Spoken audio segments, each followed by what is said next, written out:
పెద్దనాన్న కొనిచ్చిన మొబైల్ నచ్చిందా అనన్య? చాలా బాగుంది పెద్దమ్మా. పింక్ కలర్ నా ఫేవరెట్ కలర్. బ్లాక్ కదా, పింక్ అంటున్నావేంటి? కవర్ తొలగించా. ఎందుకు? ఏంటి పెద్దమ్మా, అంత కూడా తెలీదా? మొబైల్ కి కేస్ తొడిగించి టెంపర్ గ్లాస్ వేస్తే మొబైల్ సేఫ్ గా ఉంటుంది తెలుసా? మాకు పూర్తిగా తెలుసు, మీకు సగం మాత్రమే తెలుసు. అంటే మనిషి తయారు చేసిన 30,000 మొబైల్ని ఇంత జాగ్రత్తగా చూసుకుంటే దేవుడిచ్చిన అందమైన దేహాన్ని ఇంకెంత బాగా చూసుకోవాలి?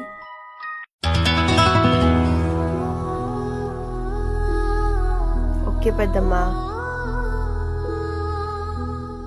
పెద్దమ్మా